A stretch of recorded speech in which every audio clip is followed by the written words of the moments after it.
And if they keep doing that unchecked, they are eventually going to be very influential in cannabis legalization. And when you have unlimited resources, there's really not a lot that can be done to stop you. And so in my mind, the most important thing to prevent monopolization by big tobacco, which everybody should care about. This is The Dime. Dive into the cannabis and hemp industry through trends, insights, predictions, and tangents. What's up, guys? Welcome back to another episode of The Dime. I'm Brian Fields, and with me, as always, is Kellen Finney. And this week, we've got a very special guest, Shaleen Title, co-founder of Parabola Center. Shaleen, thanks for taking the time. How are you doing today? I'm good. Thank you for having me on. Excited to dive in. Kellen, how are you doing? Doing really good. Really excited to talk about law and regulations surrounding the cannabis industry. How are you, Brian? I'm excited. We've got a lot of topics to hit today with Shaleen, but I guess for the record, Shaleen, your location? North of Boston in Massachusetts. So let the record say another East Coaster as the wave continues. So, Shaleen, for our listeners that aren't familiar about you, can you give a little background about yourself? Sure. So I'm a very long-time cannabis activist. I got started in college a little over 20 years ago, working on legalization. And it was obviously very different back then.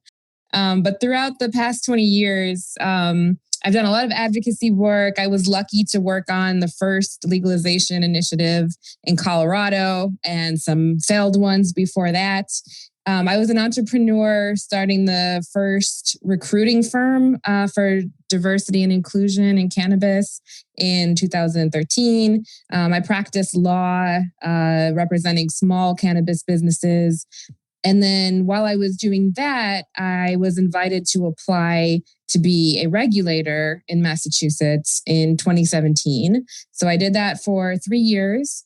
And then when I left, I thought it was really important to have a voice representing small and minority-owned businesses in particular at the federal level. So I started a think tank called Parabola Center. We are not funded by big marijuana money or any type of big corporate money because we thought it was really important to have an organization in that space. So that's what I do now.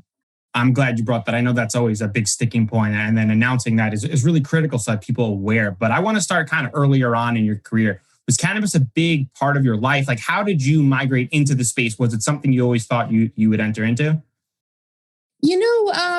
It was just one of those things in college where like you learn about different things that you may not have been aware of. And it was very clear that the cannabis laws were unfair. I liked to use cannabis. I especially liked to use it around then. And it seemed like everybody around me was very much in favor of legalizing, regardless of their politics or their party.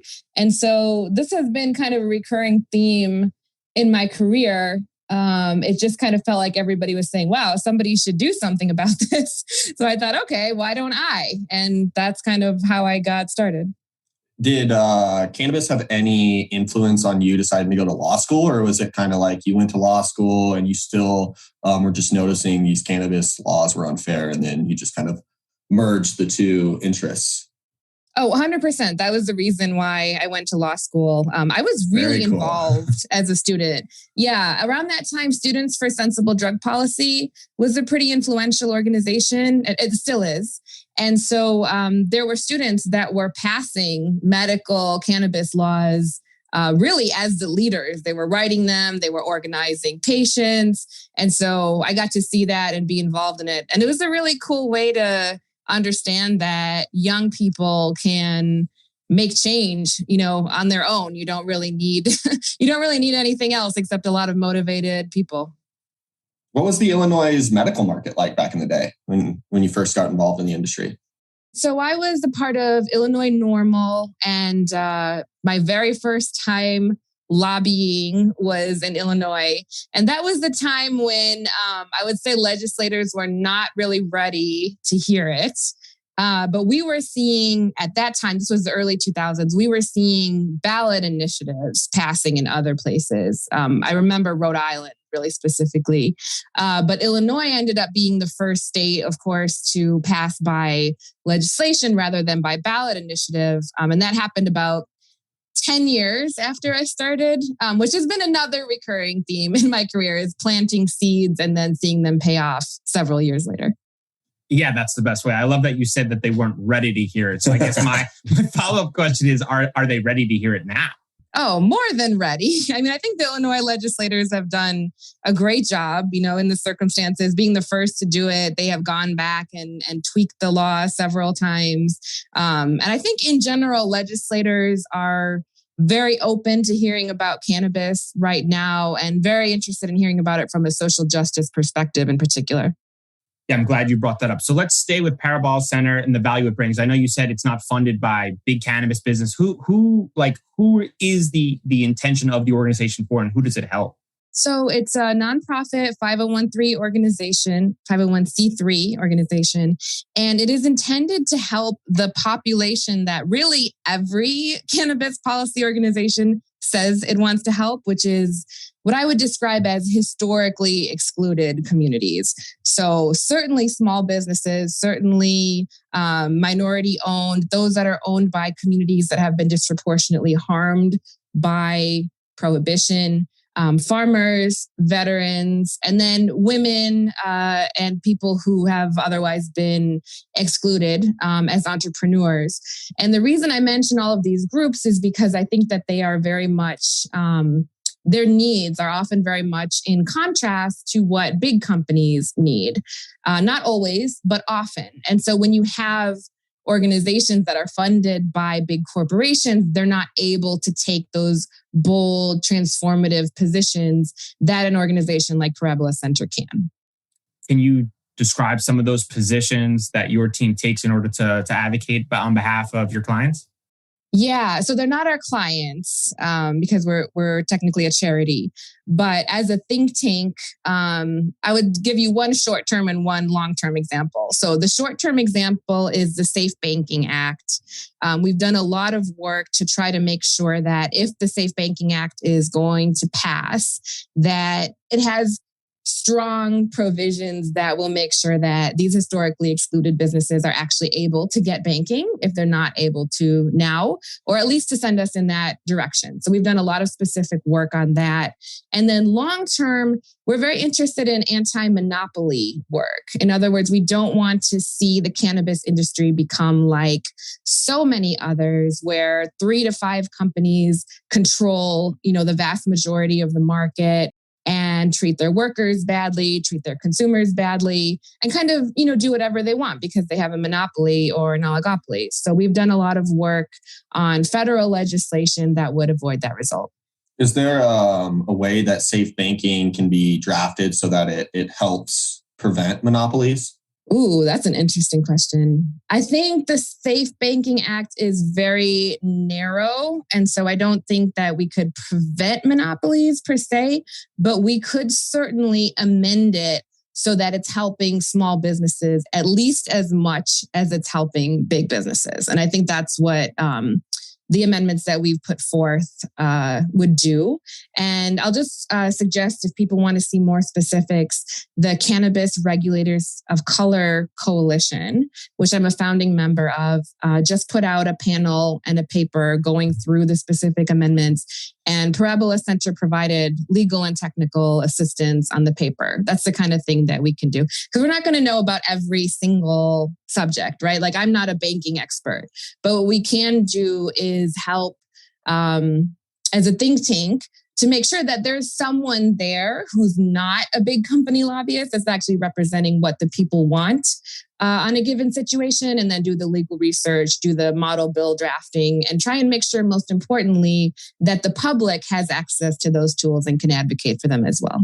It's so important that you say those things, because we've had voices in the community that make mention that, how am I supposed to compete with these bigger businesses, these big MSOs, and these other people lobbying against? So just expanding on that, Shaleen, what is our current status today for safe banking, and what do you think is needed to get over the line so that it can be passed on both parties? I'm not a politician or a lobbyist, so I'm not necessarily the expert on that. But I will say that I do feel much more optimistic than I have the past 6 or 7 times that this bill, has been passed by one chamber and failed, because I've been very consistently calling for amendments for at least a year. As soon as I sat down and read the bill, when my term as a state regulator ended, I realized there were a lot of problems with safe banking and raised them.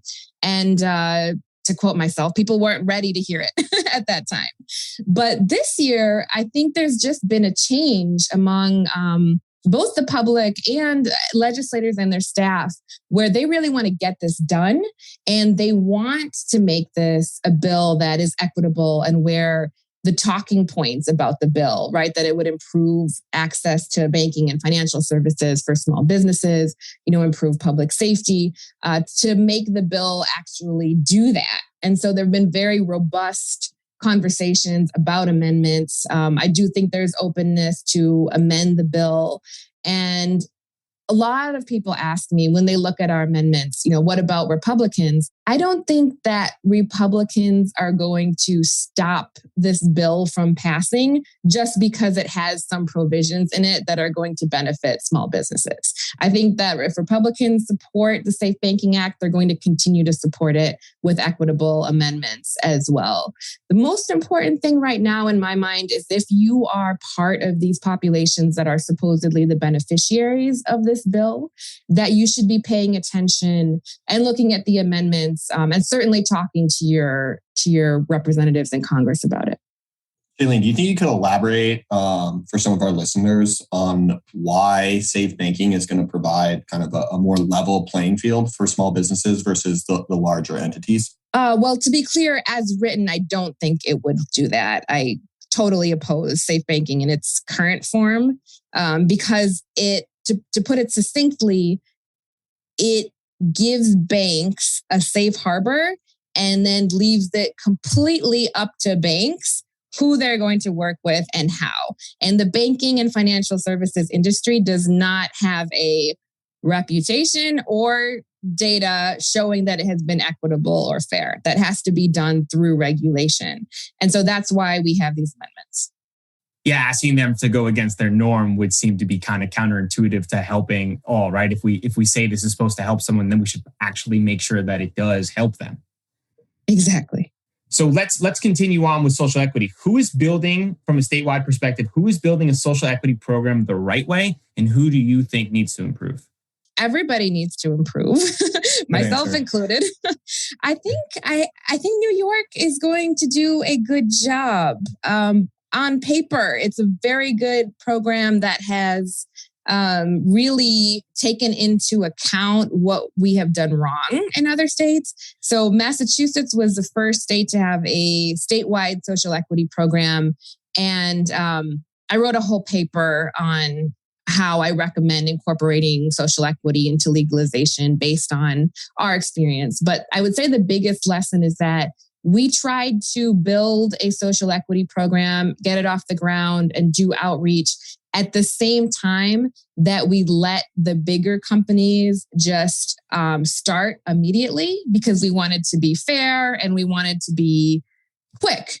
But what happened was just the difference between those two groups was so vast that it really made it difficult for those smaller businesses to compete. And eventually, I think we recovered from that, but it was a hard lesson and it took years.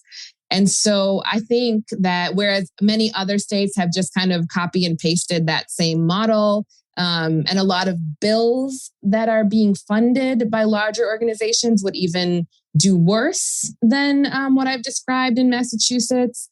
New York has done the opposite.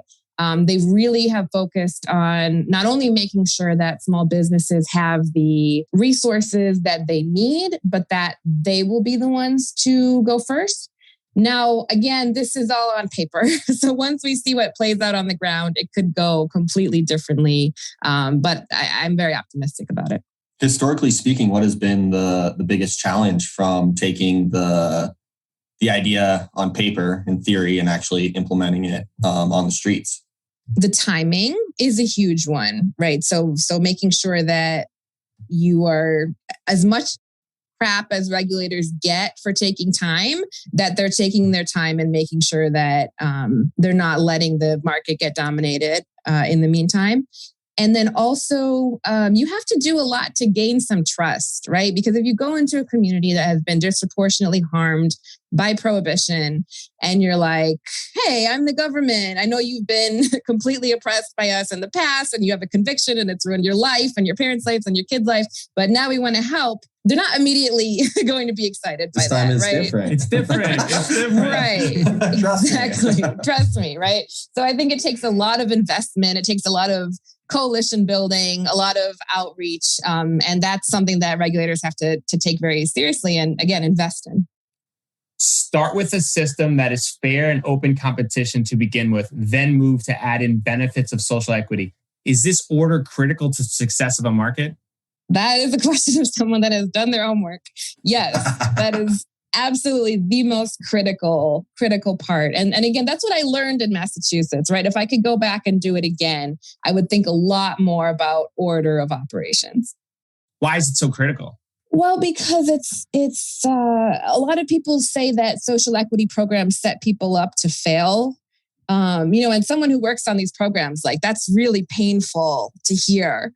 But I understand why people say that, because if they are watching other companies get a first mover advantage, get consumers right away, get customers coming to their store, even though they've done nothing right. They just happen to be in the state and open, and that's really all they have to offer. They've got bad quality products at high prices, and you're watching that, and you're not even able to take advantage of the program yet because it's just being built.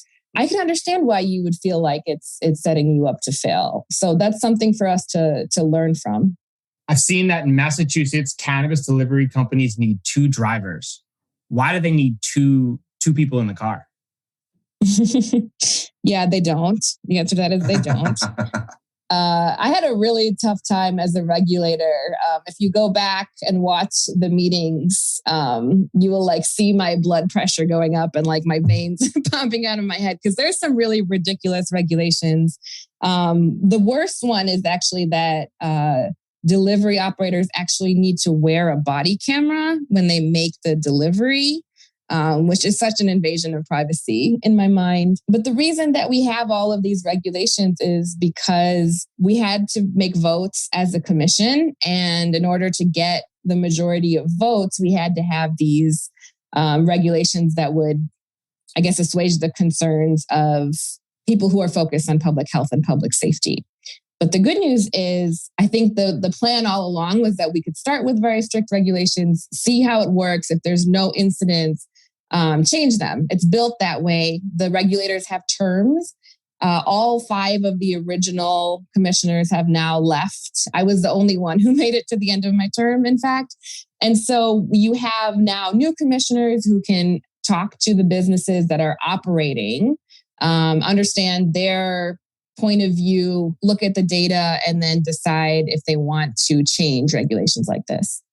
Yeah, that's got to be a really challenging compromise. So is that a matter of ensuring the safety of the delivery? Obviously, that adds to the total cost and hinders the business. Plus, if you're a consumer and 2 people show up in a car, it's kind of odd, right? If my Uber driver shows up and he's got a delivery for me and he's got a friend in the front seat, I'm like, this is a joyride gone wrong. So what is the point of the compromise? How does that work? And what was one of the reasons why that happened? So their view, the majority that passed this regulation, their view was that it was simply a safety issue, and that if you have cars driving around with cannabis making deliveries, that they are a target for robberies. And so as a public safety measure, if you have 2 people in the car, one person can stay in the car while the other one does the delivery. Let's talk about educating new states so that they can learn. What is the number one thing new states can do to set their market up for success and avoid prior states' mistakes? It's really a matter of education. It's really understanding the details. That's definitely why we started the Cannabis Regulators of Color Coalition, so that we could talk to each other and explain these things, in small groups. Because it's almost like you have to do 2 things at the same time. One is communicating with the public at a big picture level, and making them feel calm and heard. But that kind of talking points and messaging is not the actual work. The actual work is reading the other states' regulations, looking at their data, and then reflecting that in your own. And that takes a lot of time and effort and investment. And I think for the public that is in a new state, you have to be patient and yes, hold your regulators accountable, ask them what they're doing, make sure they're doing this whole process in public, but also understand that it's not going to happen overnight. And if you put too much pressure on them to do it quickly, then they will simply hand the market over to the larger operators because that's the only way to do it quickly. So staying on a new state with limited license or unlimited licenses, should they follow kind of a similar blueprint for implementing social equity, in your opinion, Shaleen?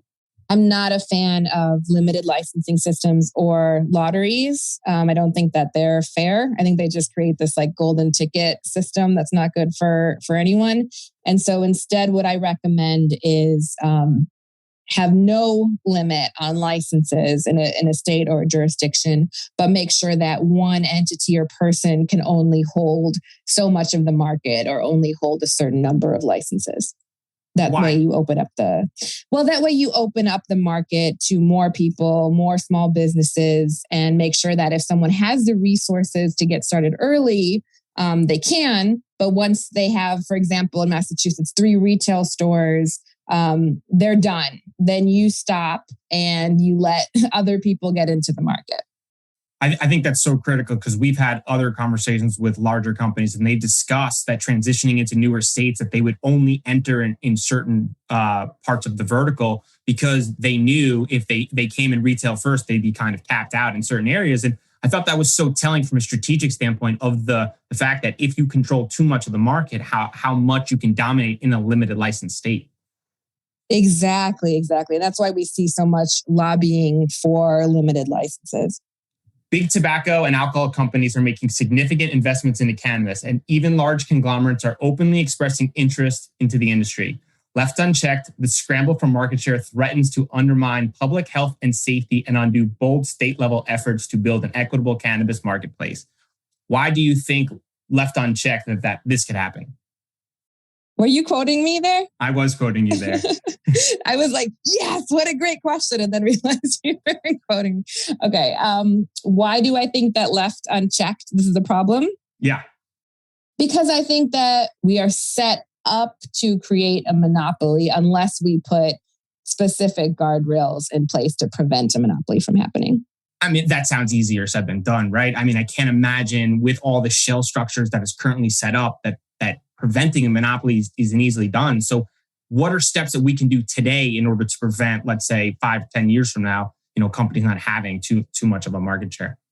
Actually, I think some parts are easy. I think that they're sort of presented as difficult because if we do them, it's gonna hurt a lot of the companies that are funding legalization efforts and a lot of profits. But for example, the limits I just described that we have in Massachusetts, where you can only have 3 of each type. Definitely enforcement takes a lot of investment, and it also takes education to make sure that smaller businesses understand that they should not agree to predatory relationships. But that's definitely something we could do nationally, is put a limit on the number of licenses or the portion of the market that one entity can hold. We could also disqualify big tobacco, because when you are in charge of issuing a license to a cannabis business, typically you look at the people involved, you look at, as part of the application, you look at their criminal history, and almost all states have a process where if the criminal history makes you concerned that the person is not suitable to hold a cannabis license, you don't grant them a license. It's a disqualification. And so we could do the same thing with the same principles, where if you are part of a tobacco company that is documented to have lied to the public, to have manipulated your product, to have defrauded your customers, and as a result of all of that, killed people, then you should not be allowed to enter the cannabis market.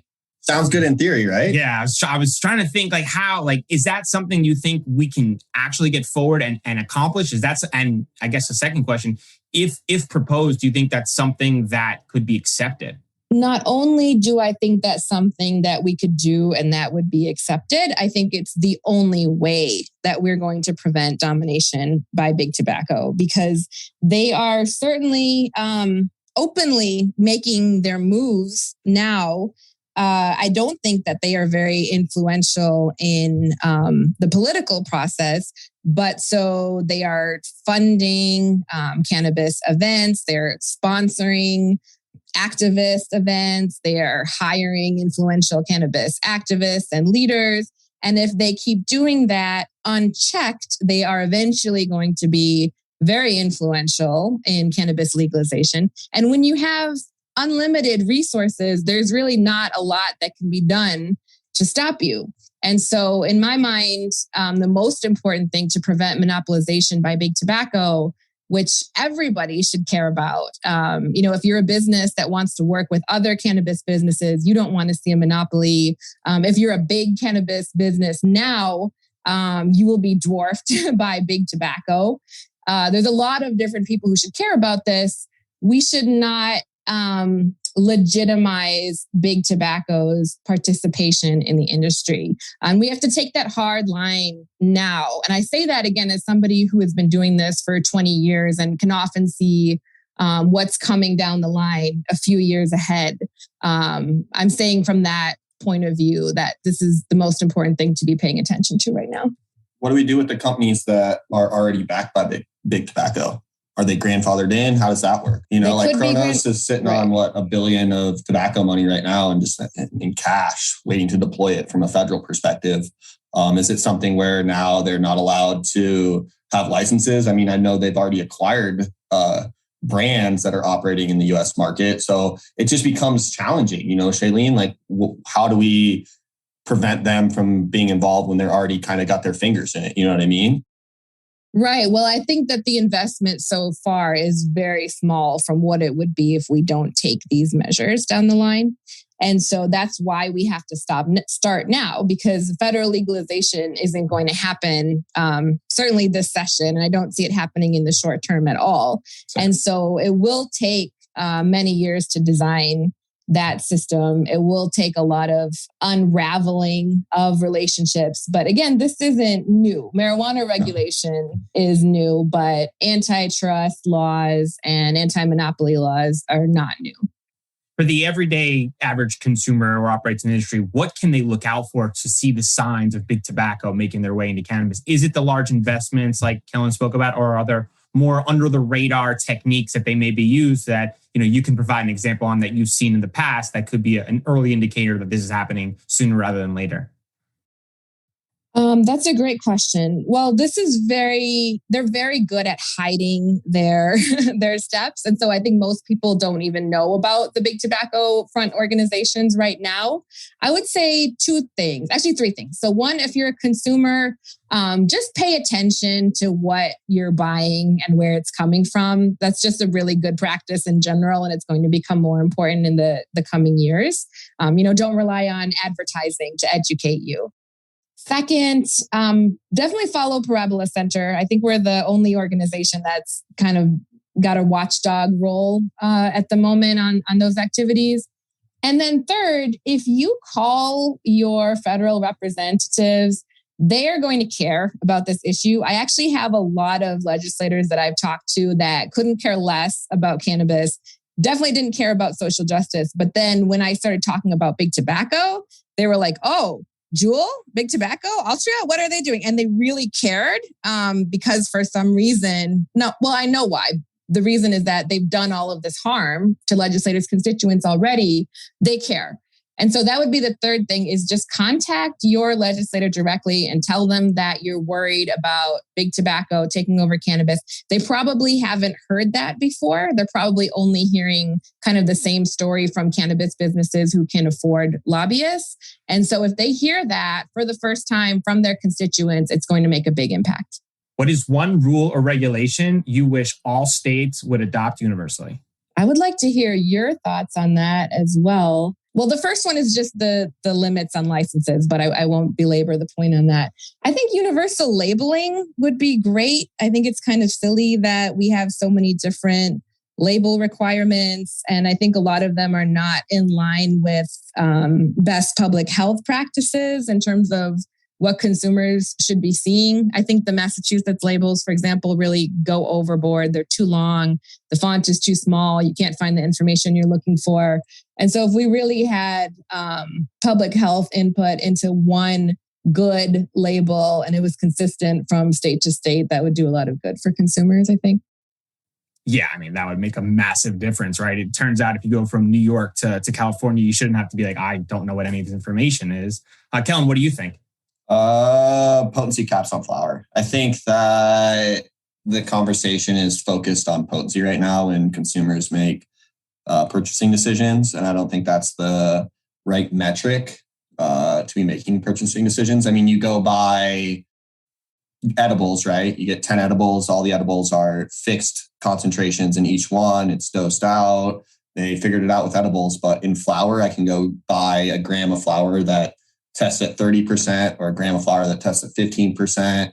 I just think that standardizing those is going to be the first step to like normalizing the industry, right? Like I don't go buy Jack Daniels and it's different concentration every time. You know what I mean? So I think that that's probably one thing that needs to happen from just kind of normalizing the industry across state lines, at least. What do you think, Brian?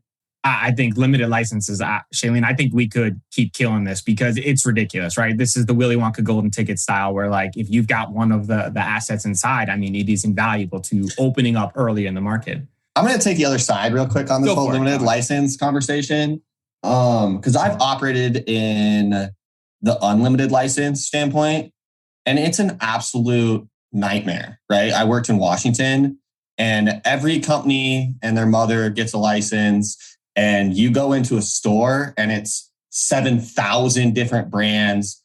It's a straight dogfight, right? And it's as capitalistic, it's pure capitalism, right? And you talk about like people playing dirty pool. The most dirty pool I've ever seen get played is in unlimited license states. I mean, I know we have people up in Michigan that are talking about insane amounts of distillate from Canada being infused into the market. It creates a ton of challenges regulating the industry because now this new entity in the government has to regulate 50,000 different companies that are all startups, right? Versus a limited license state. And I know that it's not like fair in terms of how limited license states are rolled out. But the other side of that coin, it does create a massive mess from a regulation standpoint, right? Like Colorado, when they first rolled it out, we didn't roll out unlimited licenses. To get a license, it was $500,000 and all these things. And it does create that barrier to entry. But I think that the other side of the conversation isn't addressed enough, right? Like it's a massive nightmare. I mean, California, they've redone their regulatory group 5-6 times. Now it's the DCC, right? They had 2 different divisions. I think it just creates a nightmare from an unlimited license standpoint, from regulations, shortcuts. I mean, now you're talking companies that are manufacturing products, taking shortcuts, getting them on the shelves. You're putting consumers' health at risk too, right? It's really, really hard to regulate that many different entities when you're starting a whole new industry. And that's my perspective, my soapbox. I'm done with it. That's it.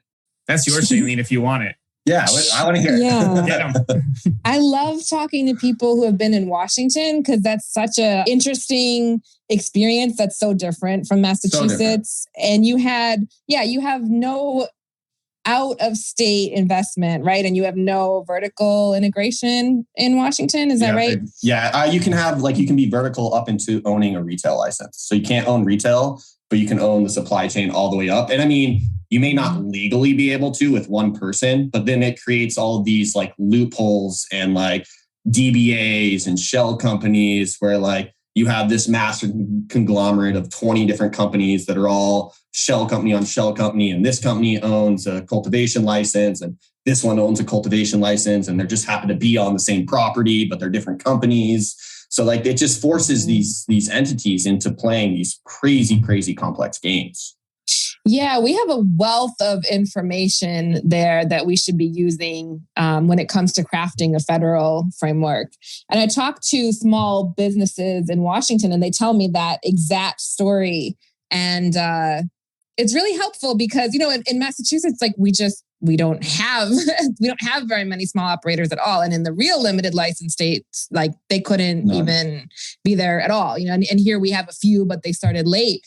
But I think we can learn from that, right? Like when we enforce our license limits here, it did take a ton of investments, and it still does, to unravel those conglomerate shell company loophole situations. And then we also have to encourage people to basically snitch when they see it happening to regulators, right?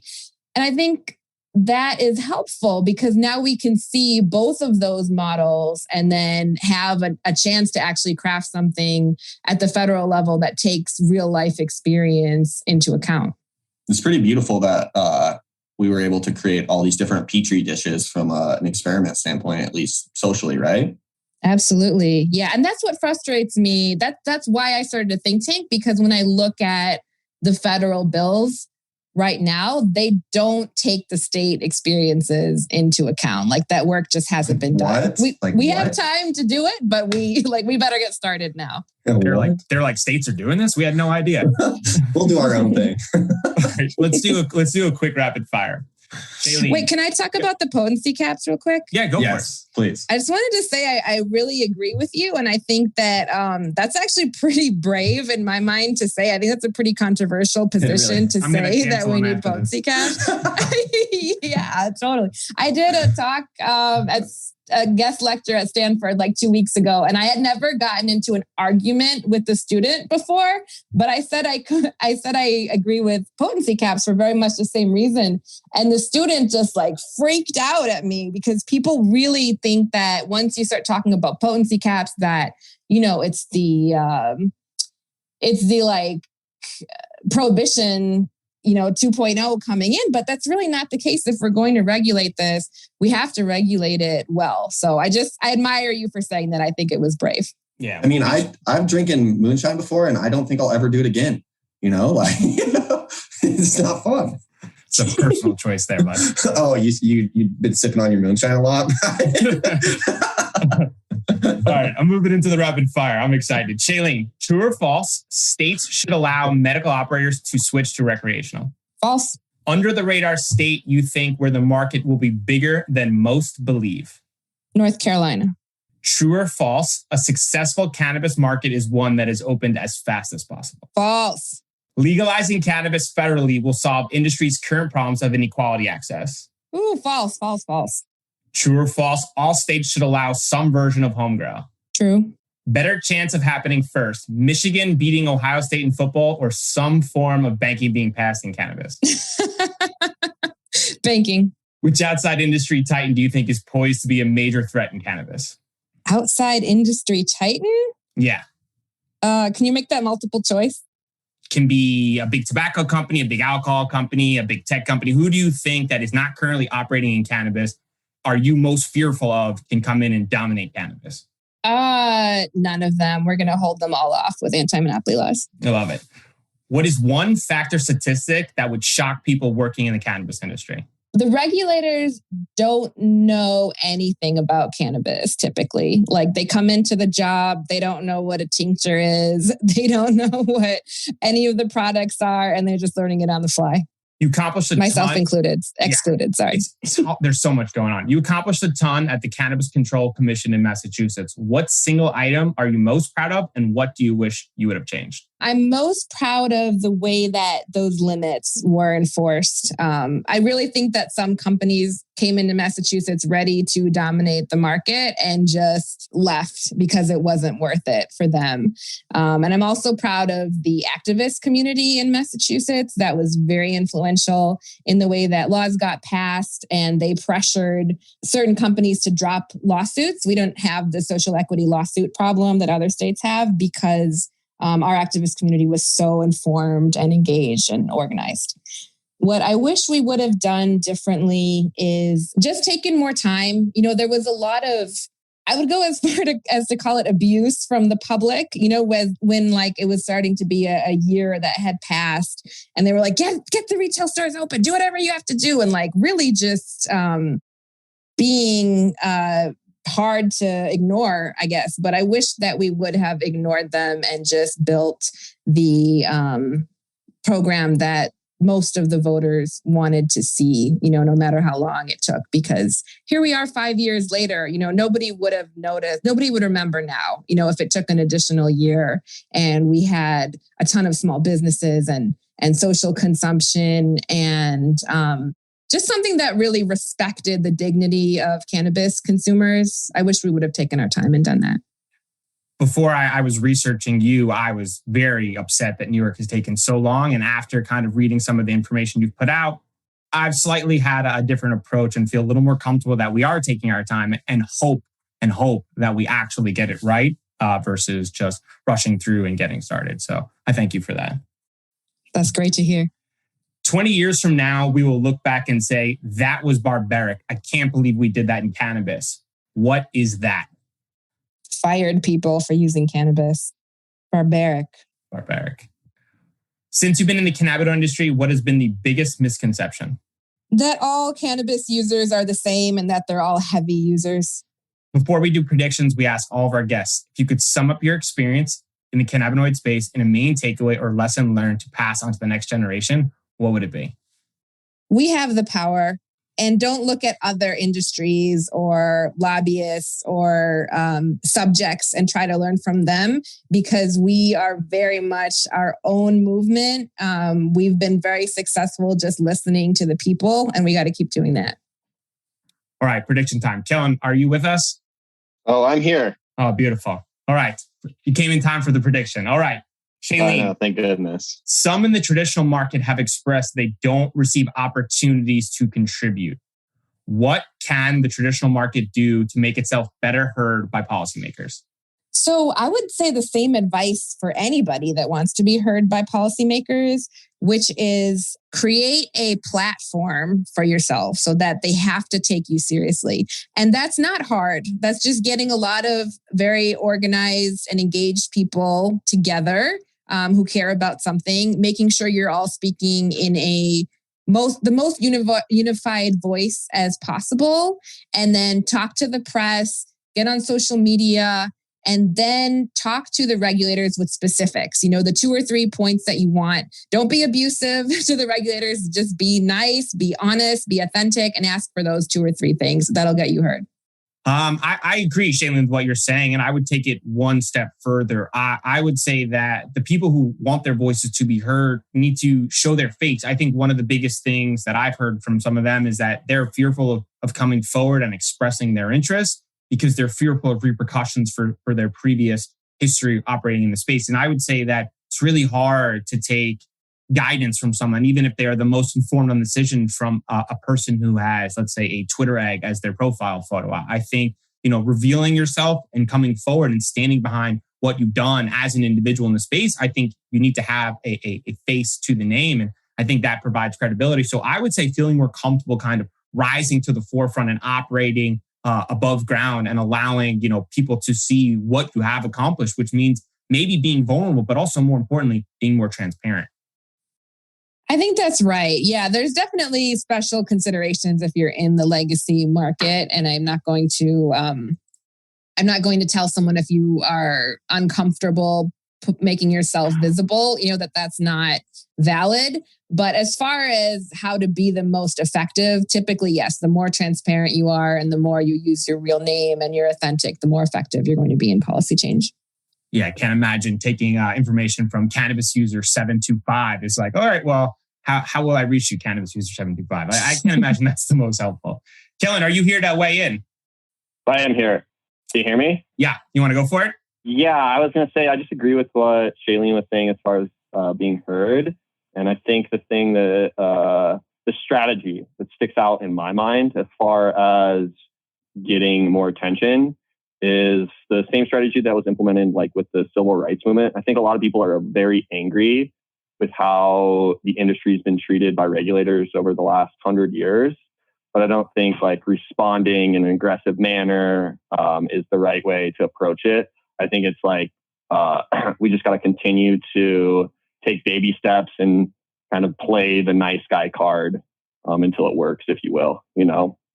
Yeah, it's going to take time. I think that there's a lot that needs to be done. And if it's not done the right way, like Shaleen said, if we rush to open the market, speed is not our friend there because like you were saying, it's hard to walk back. It's hard to add additional regulations on top of. It's better to start a little more regulated and then lightly remove them as you go, at least from just a safety and efficacy standpoint, in order to make sure that we're not jeopardizing, consumer health and hurting an industry that already has massive stigmas against themselves. Well, let me just clarify, though. I'm not saying that you have to be civil all the time, or take baby steps necessarily. You should be asking for whatever bold proposals you want to see, ask for them. But the key is to do it in a way that's going to build your power. And yeah, being abusive is not going to get you power. But what will build your power is if you are building a large coalition and you're specific in what you ask for and you're always offering a solution, right? Like you're right. You just said, a lot of people are angry, but just, channeling your anger isn't going to get you any results. If you take your anger and you take your indignation and you turn it into the actual solutions that you want to see and you ask for them, that's when you're going to get results. Awesome. So Shaleen, for our listeners, they want to learn more, they want to get in touch, where can they find you? So I'm very active on Twitter, just at Shaleen Title. And then you can find Parabola Center on Twitter and Instagram. If you go to parabolacenter.com, you can find all of our reports and model bills and tools. Those are all free for everybody. Awesome. We will link all those up in the show notes. Thanks so much for taking the time. This was really fun. It was fun. Thanks for having me. Thank you.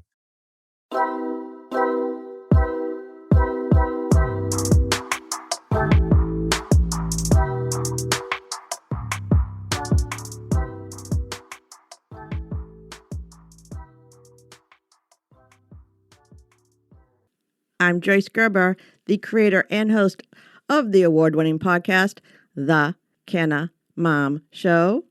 And we are on a mission to enhance the impact women have on this industry as business professionals, healthcare providers, policy advocates, caregivers, moms, by sharing and preserving their stories of love and kindness, wisdom, and hope.